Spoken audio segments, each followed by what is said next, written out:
do something you're very passionate about.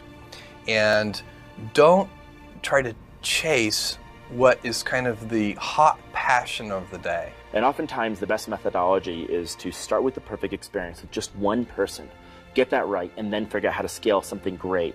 Instead of scaling something not so great and then trying to improve it. That's really hard to do. And so I think when you are starting a new business, you don't want to go after giant markets, you want to go after small markets, and you want to take over those markets quickly. Constantly seek criticism. Yeah.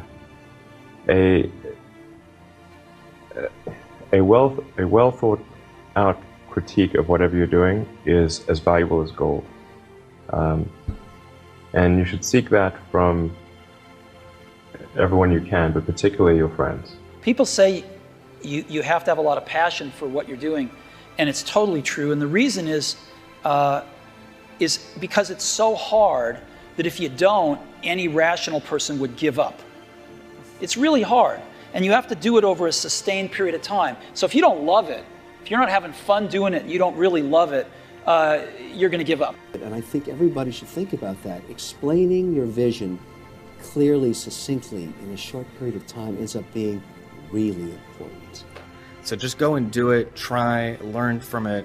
You'll fail at some things. That's a learning experience that you need so that you can take that on to the next experience. And don't let people who you may respect and who you believe know what they're talking about, don't let them tell you it can't be done. Because often they will tell you it can't be done, and it's just because they don't have the courage to try it. You have to have an emotional investment in what you're doing. If you don't love what you're doing,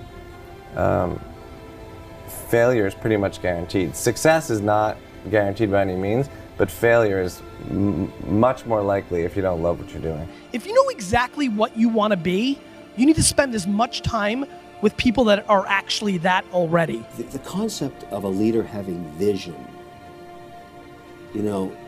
is way overrated. Vision is irrelevant without execution skills. You can have vision all day long, and if you can't generate cash, who cares? So I tell students today, you're not in business to make friends. You're in business to make money, to return capital to shareholders that trusted you and put their capital in harm's way. When you get up in the morning, the first day you become someone that took shareholders into your world, you are going to be number 2 for the rest of your life. You wake up in the morning, you figure out, how do I get returns back to my shareholders? A business is not designed to solve all of society's problems. It's designed, its DNA, its essence, is to return capital to shareholders. And so now I see a lot of leaders who think their role is to solve society's problems. I quietly sell their stocks. Don't necessarily think that you have to have the home run and the huge Apple computer on your first start. I spent a long time in my life with skills just building little devices for fun. For fun is one of the key things, because that drives you to think and think and think and make it better and better and better than you ever would if you're doing it for a company. Build things at first for yourself that you would want. Many of you, as I have been, as I am, are where you are in your life based upon what you believe. And it's not just what you think you believe on the surface, it's also your shadow beliefs that are holding you back from moving into the life that you believe you deserve. I want leaders who understand that returning my capital to me is what's most important. I will take my profits and give it to charity. I don't want you to do it for me. And so I'm trying to get our young entrepreneurs back on track in terms of what matters. Business is war. There are winners and there are losers. You don't have to be a nice guy or woman to run a business. You have to be able to execute on a plan and deliver returns to shareholders. It is not your job to solve all of society's problems. It's your job to take care of your shareholders. What I learned from Steve Jobs is, if you believe in a Macintosh, if you believe in iPhone, iPod, iPad, if you believe enough, then you will see it.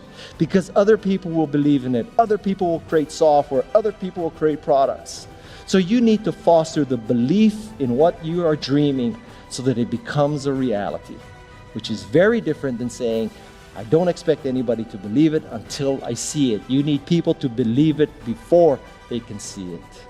But what you really need to do is think about what is the smallest possible test that I can run for this idea, for this concept, for this theory, get it out there and get customers using it. Because your customers are going to be the ones to tell you if it's really working or not. We are teaching a mixed message to our students, and there is no room for that. Thank goodness I'm here. We need more of me explaining what really matters.